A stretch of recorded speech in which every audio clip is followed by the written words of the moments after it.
Those of us who live in the Whitsunday region understand that cyclones are a part of life up here. We prepare our homes for the storm season every year, and most of the time we're able to handle what Mother Nature throws at us. Sometimes, though, our homes may not be the safest place to be, so let's have a look at what options are available to us. After the events of Tropical Cyclone Yasi in 2011, several cyclone shelters were constructed along the Queensland coast to provide a strong, safe shelter that the community can use to keep safe while a cyclone passes. When a severe tropical cyclone threatens the Whitsunday region, the Whitsunday Disaster Management Group will make the decision when to open and activate the public cyclone shelters. In the Whitsunday region, shelters are located both at the Bowen State High School and Proserpine Primary Schools. The shelters are constructed to withstand the wind speeds experienced in Category 5 cyclones. They are intended to provide shelter to a large amount of people for a short period of time. For most people, the best and safest place to shelter during a tropical cyclone is their own homes.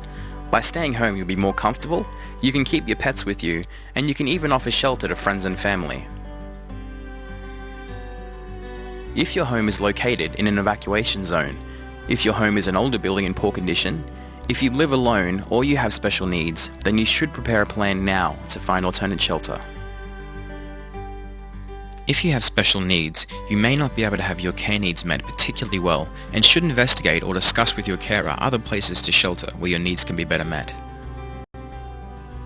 To check to see if your home is located in a potential storm surge zone, have a look at the council website. The link is in the video description. If you have organised to stay with friends or family, make sure you check first to see if you can bring pets. Also, work out what valuables you can take with you. The last option available if you have exhausted all other shelter options and are unable to leave the warning area is the public cyclone shelter. It's important for you to realise that the Whitsunday Police and Bowen Police will be in a strong position to support everybody who's involved in a cyclone shelter. During its activation and use, the police will be there to ensure your safety, ensure the conditions of entry and the code of conduct is adhered to. This is for everybody's benefit. Public cyclone shelters are to be used as short-term emergency shelter. Occupancy is up to 18 hours or more, depending on the event. Notification of the openings will be made through all available media outlets, such as television, radio, the Whitsunday Regional Council website and Facebook. The shelter has chairs set up for you to be seated in. Due to space limitations though, you will not be able to have a mattress or a stretcher. Domestic pets and animals will not be allowed in this shelter, and you will need to make alternative arrangements to shelter them prior to the storm season. Personal baggage is limited to a small bag or backpack that is able to fit underneath your chair. You will need to be self-sufficient and support yourself through the duration of the shelter period, so make sure you pack essentials like personal medications, non-perishable foods, identification papers, and refreshments. Anything deemed oversized or unnecessary may not be permitted inside the shelter, so be selective about what you bring with you. Cyclone shelters are not intended to be used for longer than the lockdown period.